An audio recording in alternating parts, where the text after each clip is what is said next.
Welcome everybody to the GuildMag podcast. It is, oh my god, I totally messed that up what I was going to say. I had two things in my mind and I tried to say both of them at the exact same time. It went completely wrong. We're going to try that again. Welcome to the GuildMag podcast. It's episode 65 and we are live on twitch.tv/GuildMag. And we've got Sandra this week. Hi. And me. I'm back. So and you're back. I am. Hi guys. And clearly I'm out of practice. Okay. So this week we are talking about the Nightmare Fractal that was released with the Crack in the Ice patch. And I'm also going to give some kind of brief story impressions since I didn't get a chance to last week. So everyone who's in chat, please feel free to share your opinions as we go along. But before all that, as always, we will do a brief rundown of the news.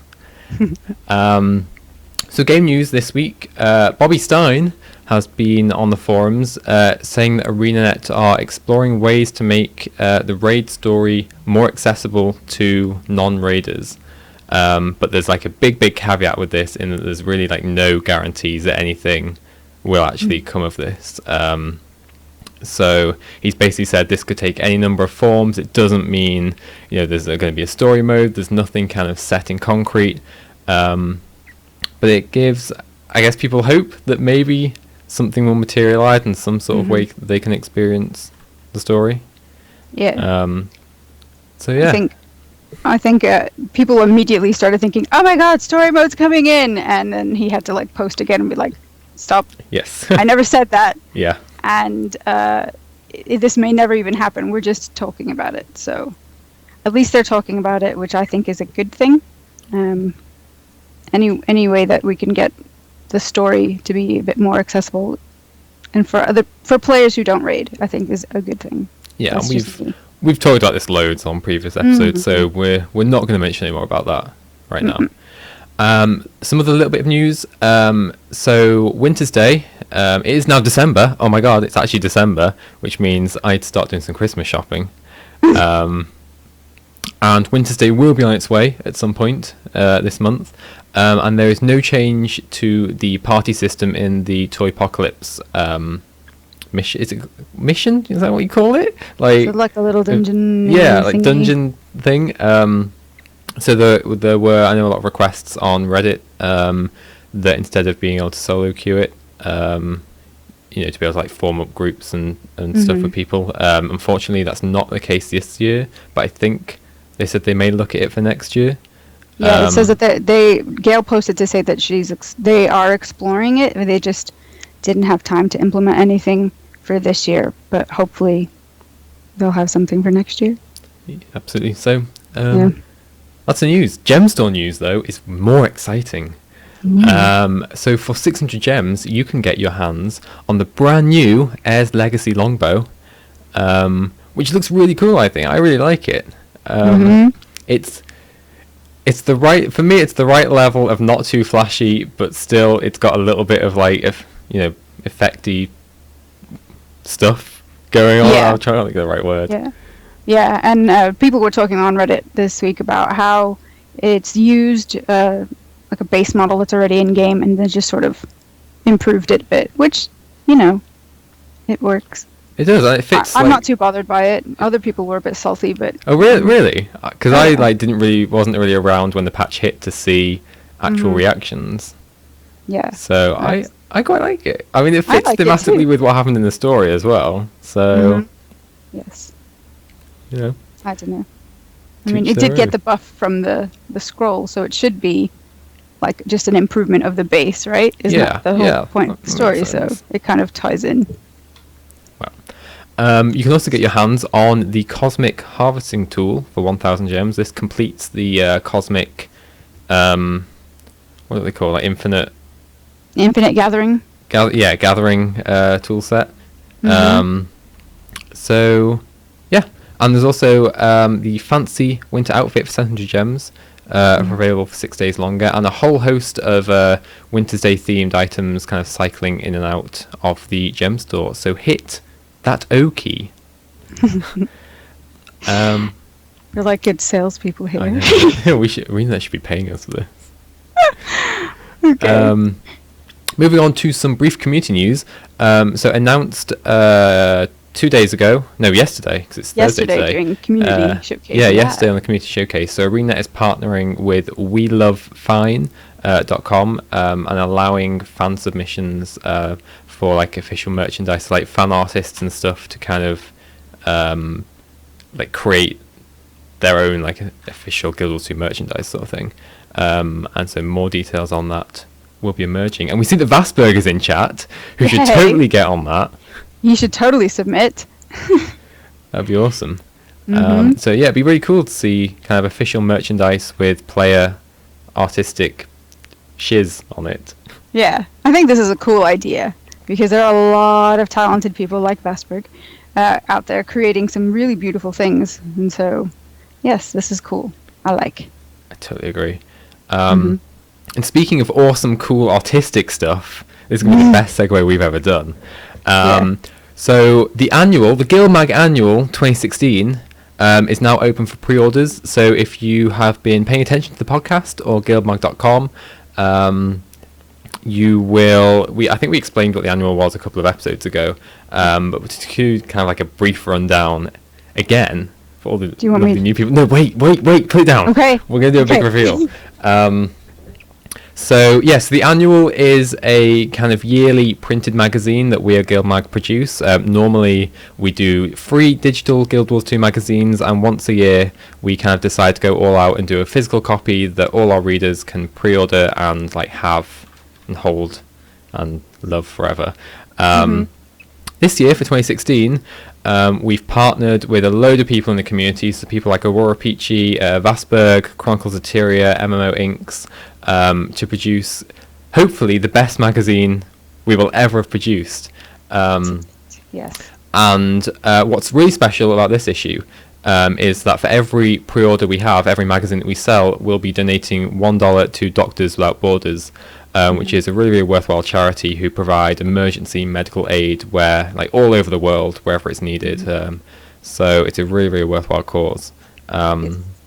And so to get involved, you can go to guildmag.com/annual.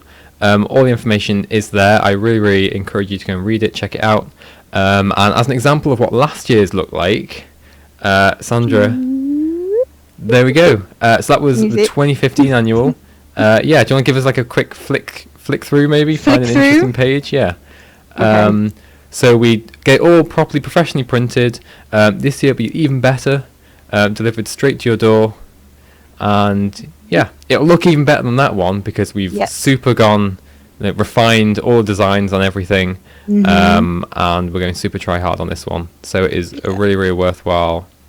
Nice. Yeah, it's a worthwhile cause, and it's something nice to get at the end of the day as well. So pre-orders are open right now. They'll be open for a couple of weeks. We're not actually too sure when we'll close them yet. It'll kind of just judge how things go. And then your actual magazine will be delivered kind of the first to second week of January, so really early in 2017. Give us a chance to kind of collect the pre-orders, print them up, and get them shipped off to you. So yeah, go and check it out, guildmag.com/annual. And yeah, that's that. Anything else we need to mention about that? No. I'm putting I know. I was going to mention some of the articles that you can find inside it as a little teaser. So we've worked with some really great people. So Peachy, you may remember, I can't remember if it was years ago or a while ago, Peachy had a kind of like cooking with Casimir video she put on her channel. And she's come back to the GuildMag Annual and she's put together some really awesome Winter's Day recipes that you can make yourselves. We also have people like Chronicles of Tyria that have done a really awesome collaborative fiction piece with kind of a couple of the writers from that fan site. Inks has done actually a really interesting raiding retrospective article on kind of the current state of raids and Guild Wars, where you'd like to see them going. So that's a really, really good read. We've got people like Sandra, who've done a really awesome like quaggan tree decoration, knit your own kind of thing. Have you got one on hand that you could potentially I do. like an exclusive? Hold on. Okay. So Sandra's partnered with to create a knit pattern and a crochet pattern where you can actually create your own Quaggan tree decoration. It looks really super cute. And we've got all the usual GuildMag articles, so lore, fiction, community art, just kind of everything you can expect from GuildMag, but kind of turned up to 200%. And hopefully, here she is with the Quaggan. And to everyone who's listening on iTunes, go and load up YouTube right now and come and look at this cute little Quaggan. Here he is. Da-da-da-da. So, and I think there's also variations where you've got like scarves and stuff on them as well, haven't you? Yeah. Yeah, he'll have you can do. There's a variation, or ouch. There's one where you can put a scarf on him. There's one where you can stick a little Santa hat on him. Then we've got a crocheted version, if you are into crocheting, that has a Santa hat on him. It's just really cool and cute. I mean, come on, Quaggan, cute. So, yes, go and check it out. And that's all we have to say for the news for this week. So, we're going to jump straight in to talking about a crack in the ice, specifically kind of story steps involved. So you and Cora did kind of a big hour-and-a-half long show on this kind of stuff last week, so we won't spend too long on it, but again, if everyone in chat, feel free to come and share your opinions as we're going along, and if you're watching the recorded version, as always, share your opinions on YouTube, guildmag.com, wherever you can. So the first thing I'd just like to point out to everyone is that I was right about Brahm all along, and so... In what respect? In the respect that, so if you recall, and I'm glad, people will, I'm like perfectly happy people to actually go back and watch the episode. When episode 1 of this, of Living World Season 3 came out, I distinctly remember having a big long discussion about how cool it would be if Brahm kind of went off the rails with his mother's death and kind of tried to distance himself from all of us, and how that would be a really awesome story to tell. And here we are, episode 3, look what happens. So I'm gonna take a little bit of credit for, I'm gonna assume that ArenaNet was going in a different direction, and then they saw that episode and they were like, yes, that's what we need to do. That's what we're gonna do. Listen to Valiant. Absolutely. In all seriousness though, I really did enjoy the story. It was definitely a really stark contrast to episode 2 in Ember Bay, and I felt like it wasn't necessarily as strong as the first 2 episodes story-wise, but it was still perfectly, enjoyable and a perfectly, good playthrough. I especially actually really liked the first step with Aureen. I think a lot of people kind of, just actually getting to interact with her properly. Did you go visit her after that story step? I didn't actually. It's special stuff. So what happens? You can go and click that little portal stone that should be in your inventory. You can go and visit her and play catch with her. Oh my! I'm gonna go do that right now. Forget this show. I know. And then they've got like little pedestals where you've got to like give her gifts, and that is the collections thing. That is where you can craft mini Aureen. Mini Aureen! I mean, come on! I've been like begging for this since she was born, and I'm just so excited that we get this. So, I am on a quest now. Yeah, it was really nice, and I hope I hope in kind of future episodes we have a little bit of maybe turmoil with Aureen. I don't want everything to be hunky dory, like from the offset. I would like to have some sort of moody teenager Aureen that's kind of going in the wrong direction. I think that'd be a really cool story step to have to go through. But yeah, baby, like puppy Aureen, as I think Peachy called her. I'm a fan. Yeah. Cute. Yeah, no, absolutely. And I quite liked the actual kind of trials you went through were relatively engaging. They weren't just kind of, one-dimensional. So the things like, I quite like the one where you have to kind of rescue is it Vigil? Yes. Because I thought that was quite interesting how Aureen can actually go off and like lead them to safety herself. And I was super determined to get the achievement for it first time around, and I failed miserably. Why? because I don't know, one of them ended up dying like straight away because I was too busy okay. like killing Killing other things. mobs. Yeah, so one of them had to be rezzed like almost instantly. I was like, I was a bit bummed about that. But yeah, I really like that one. And I thought moving on from the Orient one, I thought kind of the mid steps were kind of a little bit fetchy in terms of, I don't know, they just felt like, go here, collect these things, especially with so like collecting the Svanir outfit. I had to kill, I don't know how many Svanir to get the last piece to drop. Yeah, me too. Which was a little bit, I mean, I like, killing things, but I was also there like, just let me let me go on. Yeah. And it was similar with the collecting the what's that thing called for the elixir? I totally can't remember. It's one where you have to kill animals. Yeah, the suet. Yes, that's it. Suet. Yeah, kind of similar things for that. I just felt a tiny bit not as engaging as I guess as we're used to with the other episodes, and I found myself just in kind of a little bit of a rush to want to get to the good stuff rather than taking my time to enjoy what was actually happening. Yeah, I think that's a good point because I kept comparing it to those kind of fetchy part of the Rising Flame story where you're having to go out and interact basically with the repeatable hearts because you can progress them that way. But it felt like the Ember Bay ones we could finish at a quicker clip, whereas the ones in Bitterfrost Frontier they just felt like they were paced a little bit too slowly. So I felt like they needed to just tune that up just a smidge. I agree. One thing I did like is they're continuing the kind of theme of having a heart near where you're doing like a story step, so you kind of get to complete it at the same time.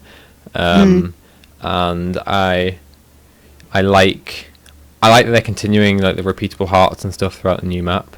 The new map itself actually is quite nice. I don't know, it might be quite controversial for me, but I believe in Guild Wars 2 for me the Shiver Peaks are probably one of the most boring areas for me. Okay. I feel like because to me it's just kind of like all snow all the time. But actually Bitterfrost Frontier I actually quite like.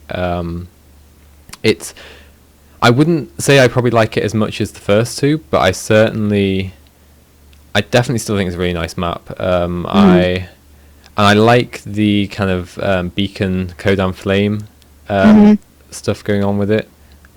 Did you open a lot of loot chests with it? I opened a few, but anyone who's seen my main character's inventory will know that I've got a whole load of we need to work on that. Yeah, I know. we really do. I kept opening them and running out of space. I was continually just having to do inventory management, so I felt a bit like, oh, why am I running out of space already? Yeah.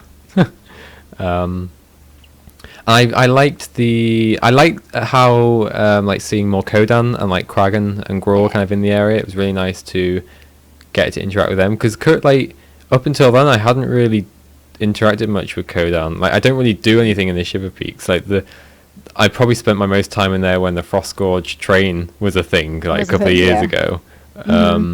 So actually interacting with Kodan, and it was nice to kind of go around and speak to them for a bit. I did find myself actually talking to NPCs that weren't part of the story, which is not something I never normally do. So yeah, I don't know what it was about that map or the story, but I found myself really trying to get into it, which I guess is a really good thing. Yeah, good.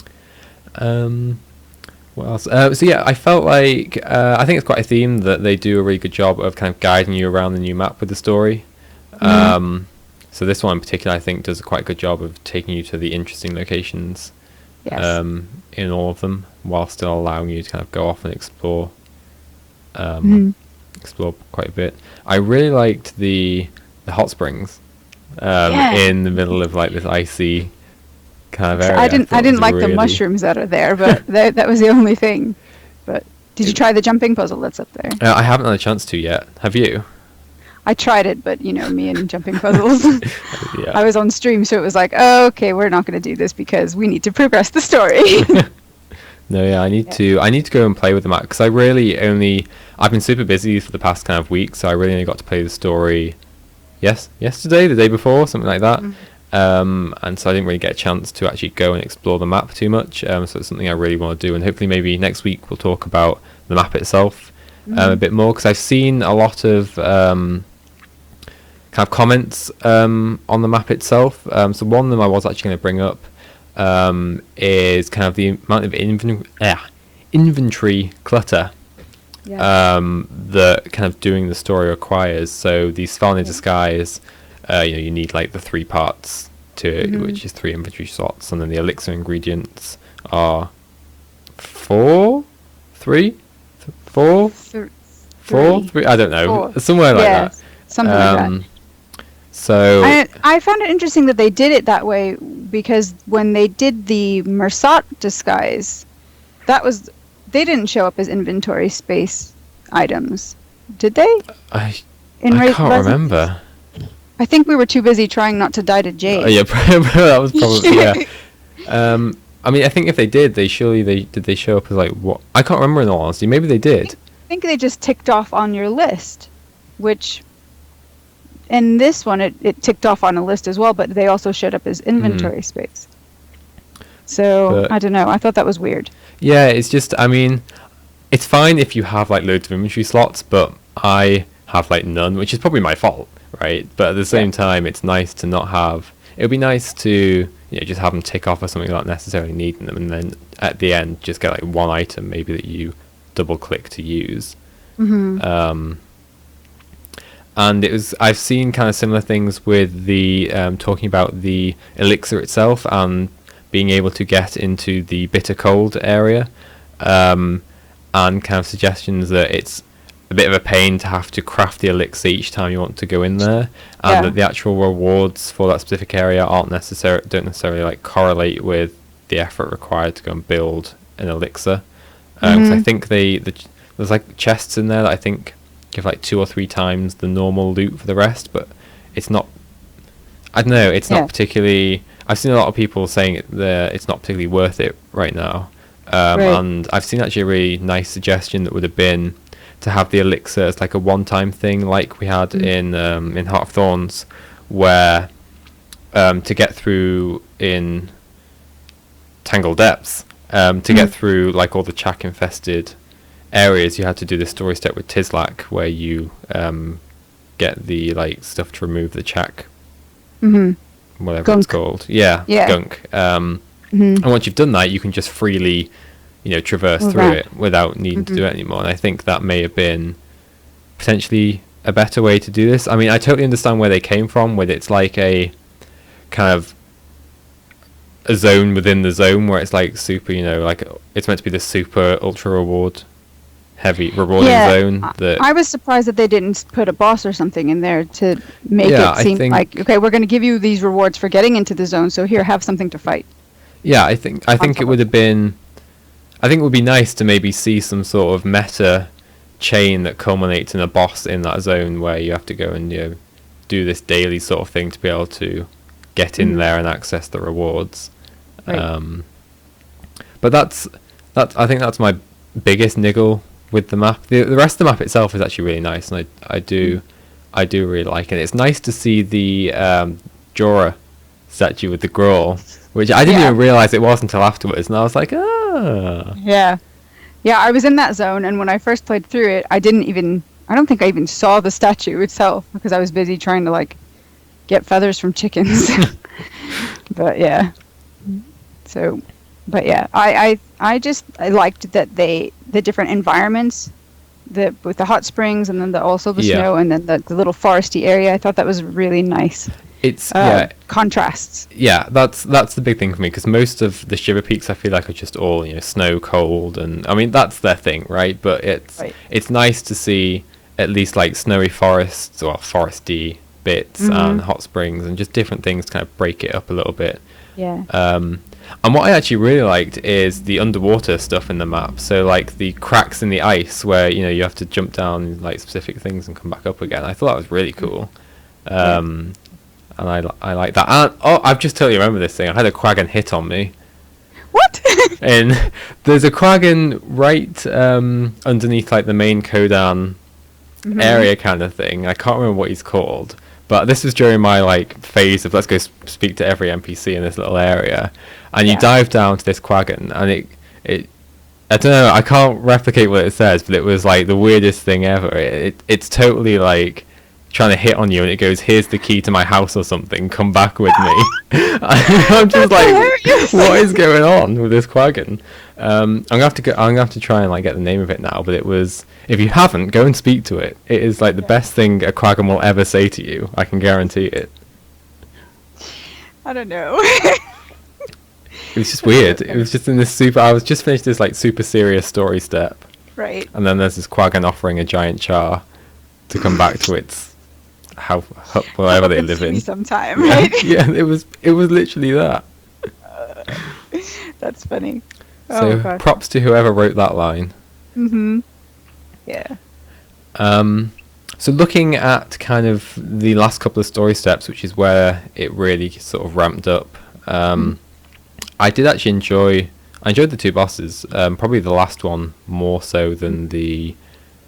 I don't even know what you meant to call the like corrupted GuildMag corrupted thing. The corrupted minion thing. Yeah, I'm sure there is a proper name for it, but I can't remember what it is.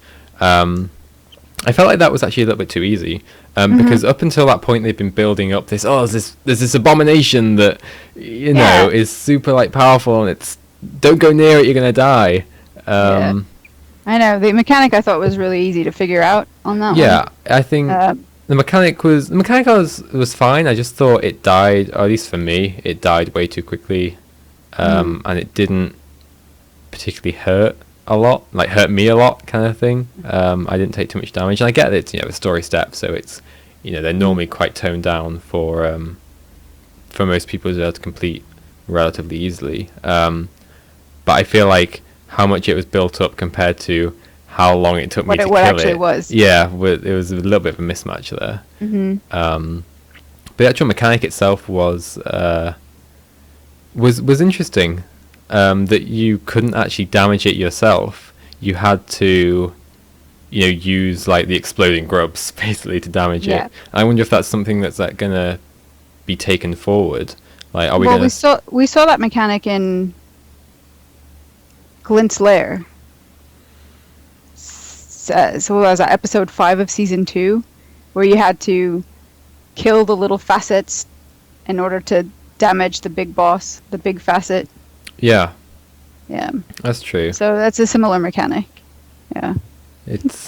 I have no idea what Vastberg's trying to say, but I think it's to do with the quaggan. Yeah, I think it may be as well. Quaggan, you'd be a good quaggan son-in-law. There you go. Yeah, so the actual final boss though, where we're all fighting it, is I quite liked. It was a little bit annoying having to get it to like crash into each of the ice pillars, but once it took me longer than I like to admit to figure that out. Yeah. But once I had, I thought it was. I don't know. It's nice not to have a boss that you just sit there and whack a few times. And I liked the kind of frostbite. Is it called frostbite? I think it is. Yeah, the frostbite mechanics throughout there on the whole map, where you get like encased in ice and you have to kind of break yourself out. Yeah. And I felt for Brox getting encased right at the start. And I don't know. I was a bit miffed at Braum for... A bit miffed? Quite miffed at him. I wanted to punch him in the face. I kept saying during the stream, I'm like, can we just smack him now? Really? He was... Knock some sense into him. Yeah, he's not a fun person to be around. No, right now, he's very angry right now. And I mean, it's understandable, but at the same time, it's like, where was this rage during Heart of Thorns after his mother died? It's like a delayed response, like PTSD almost. Yeah. And I actually felt kind of bad when we'd explained about forming the new guild, Dragon's Watch. Part of me actually felt quite bad, and I thought like he had somewhat of a valid point. He brought up, and another part of me thought he was just being a bit of a giant word I can't say in this podcast. Yes. Crybaby. We'll just go with that. Yes. Yeah. I don't know. I just I thought that, I brought this up last week, that I thought the voice acting was really good because it conveyed that just rage. Yeah, no, I totally agree. And it's been the same for the whole season so far. The voice acting has been super on point. I'm just ignoring what's going on with the Quaggan chat. I don't know. I think Black Lion Chester's onto something else now in chat. Yeah. But yeah, I think, I don't know. I would have liked to have seen some of I would have liked to have seen him be a bit more upset during Heart of Thorns after Air. But I think that the rage now, I mean, yeah, okay, it's valid, but I think it's more self-loathing than anything else. I think that's just a bit of, regret. That's like regret that he didn't get to know his mother better. Regret that, he's just, it's gone. That time he can't. So.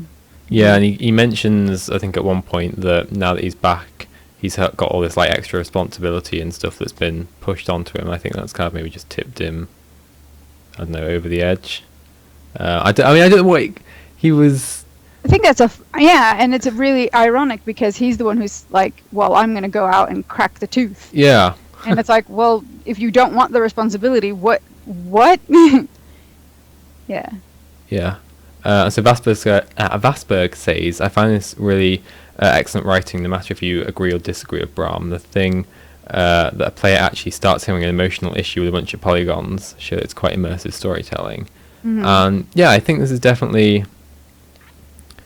I think they've been doing this a lot kind of in the season where there are decisions that you either agree with or disagree with, like even like your player character's reaction you kind of maybe necessarily agree or disagree with. And I think that's storytelling is definitely getting better and better. I think stronger. Yeah, it's a lot more compelling, and I think because of that, it's eliciting all of these really strong emotions and reactions in the players, which is good. Yeah, and I think we're really starting to see characters properly fleshed out now. Except for Rox. She seems... She's getting the short end of the stick right now. I mean, hopefully... I'd like to see something with her. Hopefully, what I'm hoping now is, now that she's kind of gone off with Brown, because we basically just told go after him, make sure he's okay.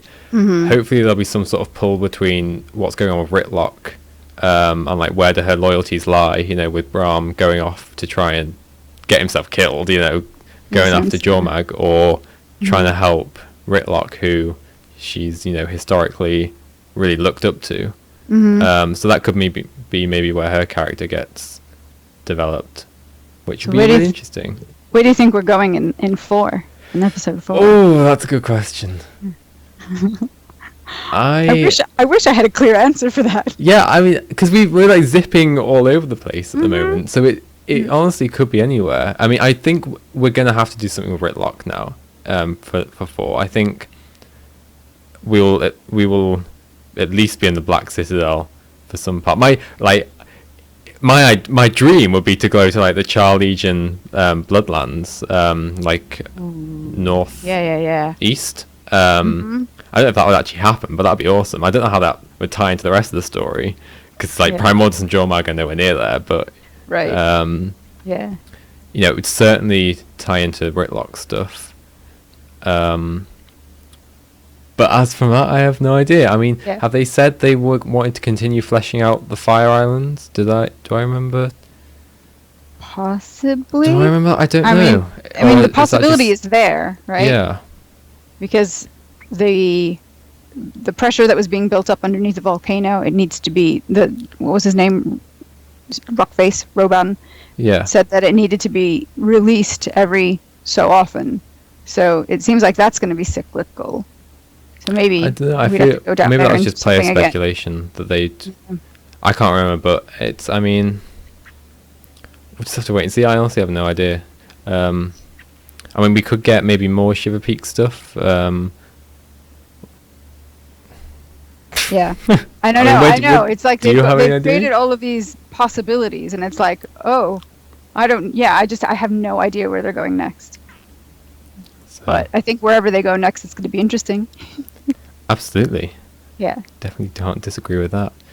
So I think that's my TLDR of the story, my impressions. Like, have I missed anything? I feel like I've covered everything broadly. But yeah, if you missed last episode, definitely go back and check out Sandra and Cora's more in-depth discussion of the story. No, we talked for like an hour about it. So, I was like, oh, we're going to talk like half an hour, 40. No, we went like a full hour. I was like, oh. so on to things I know maybe a little bit better. And that is fractals and mechanics and hardcore PvE stuff. Well, hardcore is a very loose kind of term here.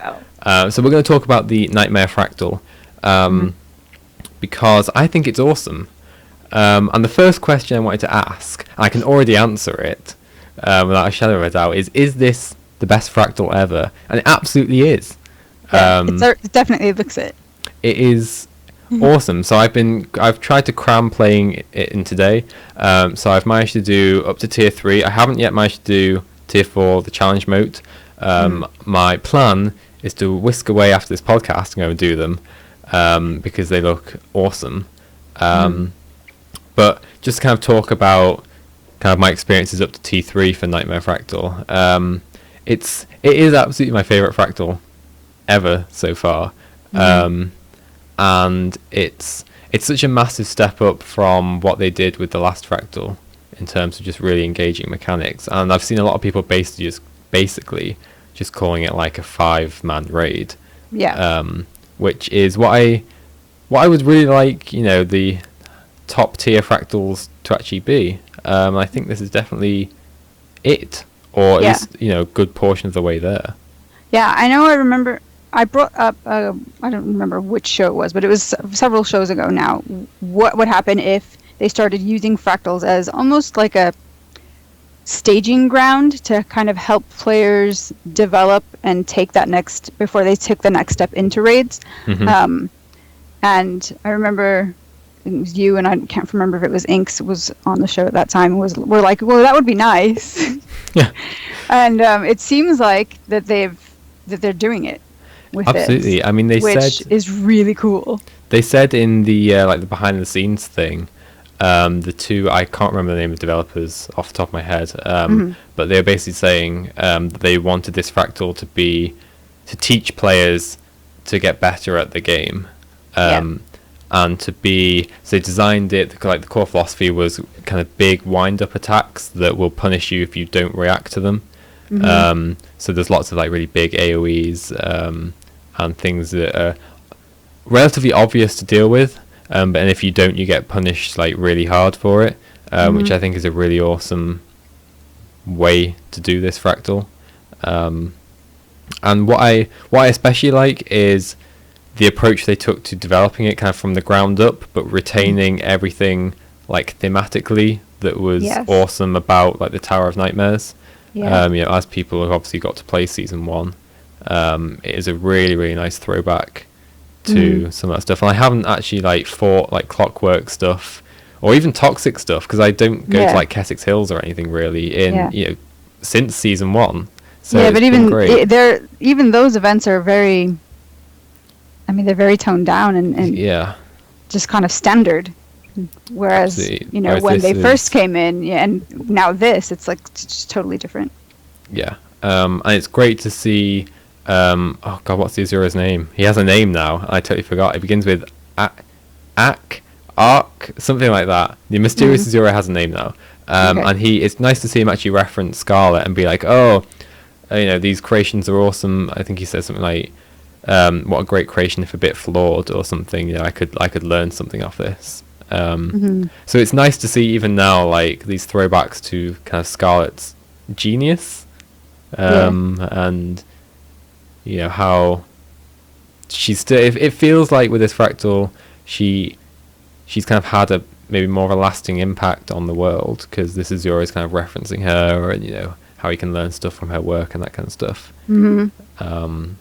Which ties in a bit with Timey, the same thing. She's been wanting to learn more from Scarlet's work. Absolutely. And so it's been overall it is a super awesome fractal. And I totally forgot what I was going to say next. I know. So the actual scaling of it is something I really like. I like how it's the last fractal of each tier, because it basically is like, I think, probably the hardest fractal. Is it the hardest fractal? I think it probably is the hardest fractal that there is out of all of them. Even at tier 1, it's actually relatively challenging for a tier 1 fractal. That's good. It is quite challenging. So you have 3 bosses in it, and then a couple of other like little eventy style things that you do, like killing trash mobs and getting through obstacles, that kind of stuff. Yep.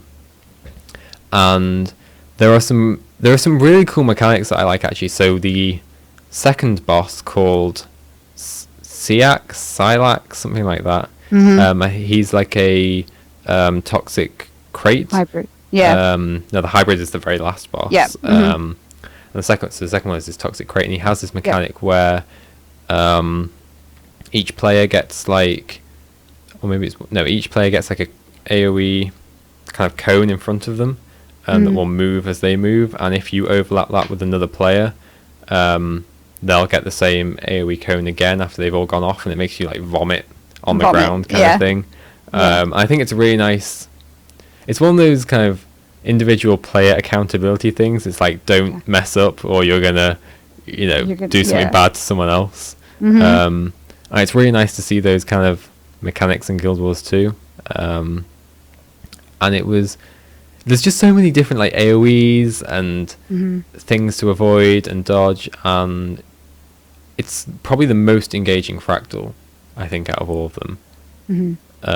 Which I think is the best way to measure a fractal, not necessarily like difficulty, but just how focused you are on the fight, I think. Yeah. I mean, the footage that I've been watching, because I haven't had a chance to go in yet, life. The footage I've been watching I've seen a lot of, you're not as stacked. You can't really stack on the boss because of all of the AoE going off and different times, and you having to basically avoid that whole vomit thing. I like this idea. Why? What a thing! I'm glad that they have not just made it another, stack here and burn it down. I definitely think those days are firmly behind us now, which is just the best thing ever to happen to this game. And it's they've made really good use of various things. So like the toxic crate has break bars that you really need to be on top of. Whereas other ones don't have as much emphasis on a break bar, but have more emphasis on the bullet hell kind of mechanics, which are super awesome. I love those kind of things. I used to play loads of games with those kind of mechanics, and it's like just an awesome throwback, I think, for people that have played kind of previous games like that. Yeah, I think the craziness too of how many how big the AoE fields are, and how fast they can stack on top of each other if you're not doing the right thing or if you're not careful. It just seems really, it's so different. It is. I think. And I think that's just really good. I think it is a really good preparation for actually maybe getting into raids. Having to be kind of aware of everything that's going on. And there are kind of elements of kind of pre-planning as well, so like expecting a mechanic to come up. So the bosses actually have like phases in this fractal. They like the toxic hybrid has like phases at like 66-33%. So it's just the best fractal we've ever had, and I honestly I would be super surprised if ArenaNet could top it with the next fractal that comes out. I think they peaked, and like anything that comes now will be like, oh, it's good, but it's not the Nightmare Fractal. Right. Yeah. I would hope that this isn't their peak. No, I would love to think that this is like ArenaNet just getting started. Yeah. But it's. Go on. I don't know what I was going to say. Sorry. I was going to say that what I like is that they have intentionally brought in this idea of using raid mechanics, or being inspired by, to say, all right, well, let's see what we can do here with reduced number of players and just getting them prepared. I think it's just really good design, and I think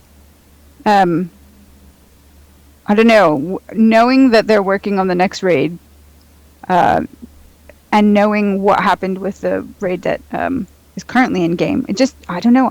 I'm expecting good things.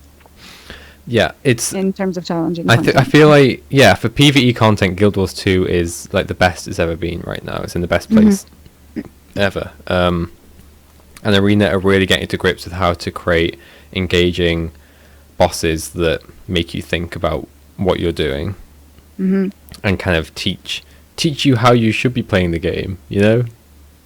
Yeah. Which I make think, sure you jump in, make sure you dodge, and make sure you're doing all sorts of things that you really ought to be doing, rather than just standing there and shooting or yeah, absolutely, firing off your skills. Absolutely. And it was, I really like the way they introduce mechanics kind of gradually throughout the fractal. So you have these kind of like altars quite near the start that you need to clear, that are basically just giant bullet hell or like things flying out of you, and you need to stand in like this capture zone, kind of like PvP Conquest, right? You need to capture it whilst there's this giant orb in the middle firing bullets out all around you. And I just really like how they don't kind of chuck everything on you at once. They'll build it up for people that aren't maybe necessarily used to it. And the scaling as well actually is really good. The way, so 25 is quite easy, so but also not too like, it's not like the other tier 1 fractals. It's definitely a step up, but not too big of a step that you're just gonna, you know, come against a brick wall. You're like, I can't do this. It's very much, it's toned down from like what the high levels are, but not too much that you can just it's not dumbed down. Yeah, it's not toned down. Yeah, I think that's a really good way to put it, actually. And yeah, I'm super excited to try out the challenge mode. I'll probably fail a couple of times, but yeah, I can see that you'll be spending as much time in there as you probably do in raids. Probably, yeah. It's I think my biggest the biggest thing I was sad about is because I came to this quite late, you know, like a week later. It took a while to actually find a group willing to do it, because it's not part of the dailies. That was my only, but I think that's just a thing with fractals, right? If it's not a daily, then they don't really get done. But we managed to get there, and there's some super helpful people that kind of took me through the first one, because I was just like, oh my god, I'm in the Tower of Nightmares again. I liked to see, I liked that they didn't just copy paste the Tower of Nightmares over, but that they still kept some elements that were from what we did get to experience during season 1. Like the crate everywhere, elite mobs everywhere that will hide around the corner, and you've got to, you know, figure out, okay, I've got to get in there and take them down before they get me. It feels very much like the old Tower of Nightmares, but just brought up to, you know, 2016, and as a fractal should be, because there are things like, if you look up, there are like, I don't know, like gateways into what other fractals like converging on this one, and you see like ice elementals and like wind riders and stuff, and you know, so it's still very much fractally, but it's nice to see some season 1 stuff coming back. I'm trying, now that you mentioned that, I remember from season 1, as you were going up the tower, there were like doors that you could go into. Or is that, did they do anything with that? Oh, maybe. Where you could go into like different rooms and face different bosses? You can actually it's a very kind of linear path through the fractal, as kind of most fractals are. It would be neat if they did something with those. It would be kind of cool. Maybe new little Easter eggs to kind of shine up the Nightmare Fractal once this gets quote unquote old. Yeah, I mean, maybe there already is stuff like that now, because I've only done like three different runs. So we shall see. So yeah, big thumbs up for the Nightmare Fractal. And maybe next week, if I've done the challenge mode, I will report on how that went. Maybe we should live stream it. We should do it. Should live stream my attempt at a challenge mode. Stay tuned to GuildMag social media to see if I chicken out of live streaming it or not. I think when we'll be talking about, we're gonna do like Fractal Saturday. This is gonna be our Yeah. Fractal Day. Yeah. So maybe we could do do it it. at the end of that. We'll see. Yeah. We'll see. Stay see. tuned. Yes. So the last thing I want to talk about on this episode, actually, before we head off, it kind of ties into what we have just been talking about, is there has been a discussion kind of the last couple of days about a call for a DPS meter.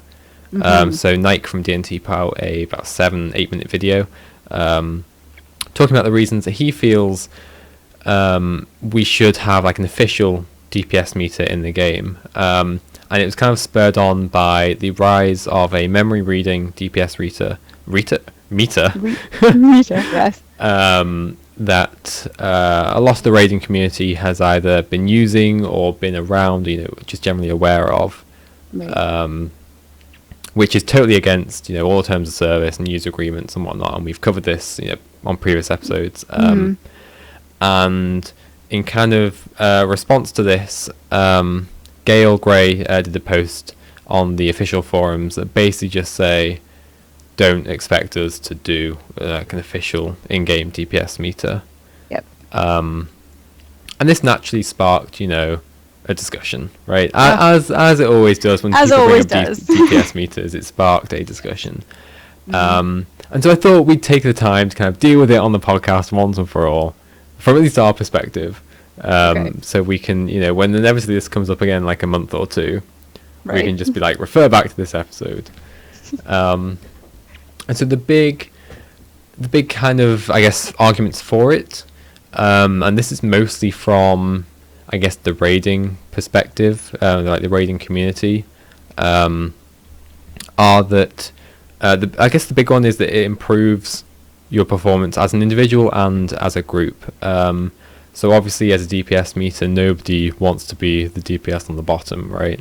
Nobody wants to be the worst. And so the idea is that those that are kind of lower down seek to constantly improve, and it's kind of, in an ideal world, it's kind of friendly competition between people that are on the DPS meter. And so through that, you should learn to kind of perfect your rotations and mechanics and whatnot, and just generally have a smoother raid. And then on the flip side, the other argument is it kind of helps to identify those that are potentially holding your group back. And if you're a group that's maybe struggling with a boss consistently and you're not really sure what's going wrong, and everyone's kind of a bit of a slump and you're kind of in despair, a DPS meter should, in an ideal world, be a friendly way to say, okay, that your DPS isn't good enough, let's go fix that. Right. Let's help you. Let's go to the golem in the training arena and let's go sort out your rotation and your mechanics and whatnot.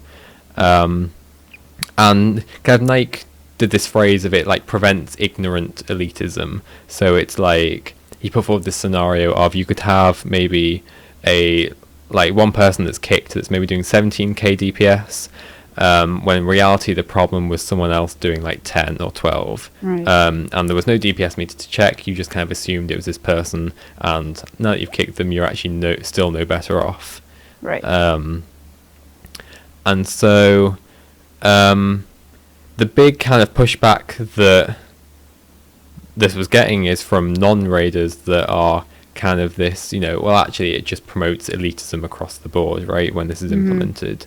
And there's the argument that it doesn't necessarily affect, non-raiders, because it's the way people are envisioning it is it's a thing that's only usable in actual raids. And I think is also at this point, it's worth clarifying that a DPS meter, at least in Guild Wars 2, doesn't necessarily mean just pure DPS meter. I think a lot of raiders also envision it including things like boon duration, uptime, like alacrity, buffs, healing, that kind of thing. Because all of these play really, really important roles in Guild Wars 2 DPS. Because if you don't have like 25 stacks of might and permanent fury, that kind of stuff, that does really kind of affect you. Exactly. So it's not just a pure DPS meter, it's also about being able to kind of see how the group as a whole is kind of doing, not just individual DPS. And So yeah, the big against that is it promotes elitism and it creates this kind of really negative environment for pugs, because if everyone has a DPS meter and you're in a pug and maybe you have like a bad run or something, everyone has them, right? And your DPS is subpar, maybe even only by like 1,000 DPS, right? Right. If it's slightly below the expected, there's grounds there, and it could become the norm where you just get kicked instantly, right? And so if you don't have like a static raiding group, it becomes a really kind of negative experience if you have a bad day, or maybe you're not that experienced at raiding yet, right? And you know that your DPS, your rotation isn't good enough or whatever. And so that's kind of the major thing against it. So do you have any opinions before I share what I think? I want to hear what you've got to say first. Okay. Yeah. So as a raider, I think I may have even called for a DPS meter before. I can't even remember. I probably have, to be honest. You have. Well, there you go. I'm glad you remember. I think personally it would be a really good addition. So as someone who has been raiding since they came out as a part of a static group, and is part of a group that can clear stuff, each week, it would be a good addition for us to be able to fine tune our group, and because it would not create this kind of toxic environment in terms of our group as a whole, because we don't pug, right? We don't need to. Exactly. So we have no cause to be like, okay, your DPS is rubbish, goodbye. It would be a case of... I think it's the phrase that you just used, that we don't pug, we don't need to. Yeah, no. I think it's like, no, but I mean, it's like at the same time, it's sort of a side effect, I think, or a byproduct of what raids have brought. I don't know. I'm not a big pugger because I have issues with pugging. I don't like to pug because if I'm not familiar with the encounter, I don't want to be the the one being holding the group back. And two, I don't want to deal with the negativity. I just don't. Yeah. So. No, I totally get that, and this is why actually. So the other part of my kind of opinion on this is that it's great for people like myself that are in static groups, but I genuinely think it would be super, super negative for the community as a whole and like the pugging aspect of that community. And I totally understand why we don't and probably never will actually have an official DPS meter. Because they're great to help optimize your own gameplay in your group. But the argument that it would help struggling groups, which is one argument that Nike put forward, and that other people are putting forward, I think is total rubbish. Because GuildMag does training groups, right? We genuinely, I think, between the experienced group, know how to help a group that's not able to clear a boss. And we don't need a DPS meter to do that. Because if your group can't kill Gorseval, a DPS meter isn't going to solve your problem. Your problem is your group is either still not used to mechanics, or someone's rotation isn't on point, because Gorseval is probably the biggest DPS check in certainly at least the first wing. And it's super obvious to tell if someone's rotation isn't really on point. If you're somewhat experienced, and even if you're the player yourself, you kind of have a feeling, right, that you either know what you're doing or you don't. And I don't think a DPS meter is going to help a group that's struggling to kill a boss. I think focusing on your mechanics and just taking the initiative to go and work on your rotation a little bit and whatever is all you need at the end of the day. Yeah. And I think a DPS meter is kind of... I'll just finish this point before you speak. It's kind of the easy way out, right? You could go, oh, we're not killing this boss because so-and-so is at the bottom of the table. So what? You're all learning, right? Or, some of you are still learning. That's not grounds to, kick them, or it may be grounds to, say, you need some help and go away and help them. But you could just as easily ask that person, or they could just as easily come to whoever the raid leader is or whatever. So, I think it would only ever help kind of more experienced groups. Yeah, I think it could be I don't know. I get the sense that it could also be a case of how do you learn? How do you as a player learn? Do you learn better by seeing what your numbers are, and so you can say, okay, here's the hard, cold facts. Here's what I need to work on. Or do you learn by just playing the game and trying to get a feel for it? I'm very much a feel kind of player, so for me, I don't know how much a DPS meter would help. I know usually when my rotations are off because things are not happening that ought to be happening. Do you know what I mean? Yeah. So, yeah, I don't know. Could it help people who would teach, like pure newbies, and I don't mean that in the NOOB category, spelling. But maybe if they use it as a good teaching tool. But then again, I mean, yeah, in that scenario, it can definitely be used to help teach. If you see someone, who's just doing what DPS, you can go away and explicitly just know without having to contact them before. Okay, you need some help. But I think the big thing about Guild Wars 2 raids is they're actually not a DPS check. Even Gorsval is barely a DPS check, unlike other games that have these DPS meters that are built in or just generally accepted in the community. Have properly hard DPS checks where you will instantly wipe if you aren't all near perfect or whatever. Guild Wars 2 is at least so far is still quite away from that. Yeah. So yeah. Fastberg brings up in chat that he doesn't. He thinks having raided in WoW, he's got this experience. I found that DPS meters immediately forces the discussion to balance classes always under the stigma of damage. All DPS specs would at best have the same damage potential, and this would be the diversity stagnant both in builds and balance. And we saw a bit of this, idea of, well, if you start tweaking with balance, and you end up hurting the community when the whole Signet of Inspiration thing happened to help out the world versus world play. So, yeah. I think there's something to be said for that. I mean, if balance always comes around that, you're not really balancing. I think a good point to end on is that. So yes, the memory reading DPS meter is totally against terms of service, but there is a DPS meter called Guild Wars 2 Specs, and all it does is take your combat log, and instead of you having to manually, after a fight, whatever, calculate how much DPS you're doing, it'll do that for you in real time. Yep. And this is as close to as an acceptable DPS meter, I think, as we'll ever get, because it doesn't interact with the game directly.